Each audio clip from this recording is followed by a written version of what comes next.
Hey, happy Friday, and thank you for joining us for 22 News at 4 o'clock. As always, I'm Nick Oresco. Top stories in just a second. Adam and I were talking just moments ago that it seems like more people are out on the road this afternoon, maybe enjoying this bright sunshine and mild temperatures. Yeah, I think it has a lot to do with the weather. I think a lot of people maybe are cutting out of work a little earlier today because we are dealing with some nice weather. We are having some traffic issues out there. You can see on 91, especially Long Meadow Curve, the Springfield area. You can see traffic is really slowed down there, getting onto 291 as well. So expect some delays, especially 91 in the Springfield area. As you head up to Holyoke, looks like traffic moving pretty smoothly up there. Some slowdowns. Route 5 in Northampton looks like some slowdowns there. Mass Pike looks like traffic is moving pretty smoothly out there. And it is on the mild side. We have temperatures that have made it up into the 40s. It's 40 right now in Springfield. Westfield up to 42, 42 Northampton. Look at Greenfield up to 46 degrees, and even Great Barrington right now at 43 degrees. And we're tracking even milder temperatures for the start of the weekend. We'll show that to you in just a couple minutes, Nick. We have the latest on that alleged kidnapping situation in Springfield. Suspects Megan DiGregorio and Shireen Brown faced a judge today for a dangerousness hearing and were granted bail posted at $5,000 each. Both face multiple charges stemming from an alleged kidnapping situation from earlier this week, where two men claim they were held in their apartment against their will for 2 days. Unlike the other four suspects charged, Brown nor DiGregorio fled the scene, and the defense pushed that today, saying this case isn't all that the police report says it is.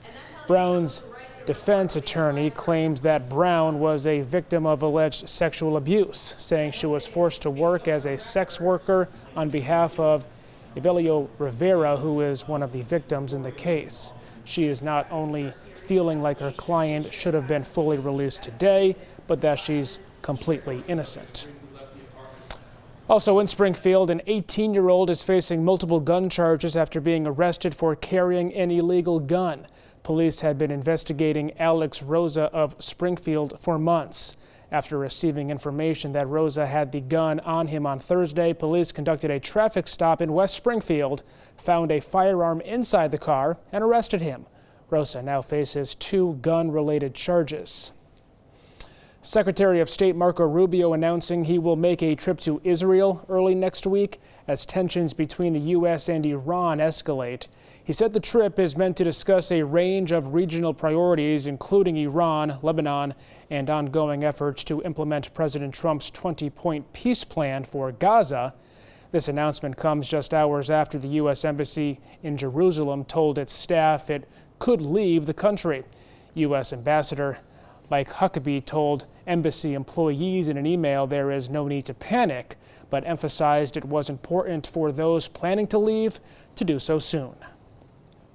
Former President Bill Clinton is testifying today in the House Oversight Committee's investigation into Jeffrey Epstein. This comes a day after former Secretary Hillary Clinton testified. Bill Clinton is known for having a long-standing friendship with Epstein, which ended in 2006 after criminal charges were brought against Epstein. The former president's name and face appeared dozens of times in the Epstein files, specifically in flight logs and photos. Bill Clinton maintains his innocence, saying that his travels with Epstein were connected to work for the Clinton Foundation. We'll have more on this developing story tonight, starting at 5. But right now, though, let's continue to talk about this lovely weather we're having today, Adam. Yeah, it's going to last through the start of the weekend, but we are going to see a little bit of a return of winter as we head into Sunday. Here's a look at the sky cast. So as we head through this evening, again, mostly clear skies, and that's going to allow temperatures to drop off, getting down into the teens and 20s overnight. Watch out for icy spots. Anything that melted out there today is going to be refreezing, so untreated surfaces, sidewalks, parking lots could be a little bit on the slippery side as we head through tonight. 7 o'clock tomorrow morning, let's look for a mixture of sunshine and clouds as we head through the day tomorrow. But again, it will be mild. Temperatures upper 40s to near 50 degrees as we head into the afternoon. Then partly cloudy as we head into Saturday night. We'll see more in the way of clouds as we head into Sunday morning. And also, look at this, we could be dealing with some snow. So it does look like winter will be making a bit of a comeback for the second half of the weekend with some light snow in the morning. Shouldn't really amount to too much of anything And you can see it moves out fairly early. By about 10 o'clock, it's gone. And then clouds are breaking up as we head into the afternoon. So we'll see sunshine during the second half of the day. But it's going to be colder. High temperatures Sunday only in the 30s and gets even colder for Monday. We'll show that to you today on 22 News at 5, Nick. When we thought spring was on the way, you had to mention snow. Well, tonight, 14 local celebrities will come together to create cocktails for change and generate funds for a cure. The Jeffrey Speller Foundation for Change invites you to the Wyckoff Country Club in Holyoke from 4 to 8 p.m. for their first ever celebrity drink night to raise vital funds for the Cholangiocarcinoma Foundation. All proceeds will support patients and programs. This is a non-ticketed event and all are welcome. Donations can also be made at the QR code right there on your screen. It's also on our website. This event is in honor of anchor Ciara Speller's father, who passed away from the disease. The Bruins were back in action last night. They picked up a 4-2 win over the Blue Jackets. Left wing Victor Arvidsson kicked off the scoring for the Bees, tying the game at 1 late in the first period. A goal by Morgan Geekie in the second and another by Sean Curley in the third gave the Bruins a 3-1 lead. Later in the third, up 3-2. Arvidsson goes on the net one home, and it's an empty net, clinching the Bruins' first win since January 2019. That's, of course, because of the Winter Olympics. The Bees go on the road to take on the Flyers Saturday afternoon.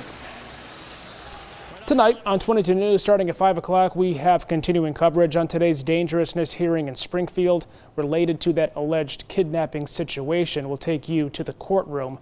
Plus, we'll hear what Congressman Richard Neal of Massachusetts has to say about the possibility of a military strike against Iran.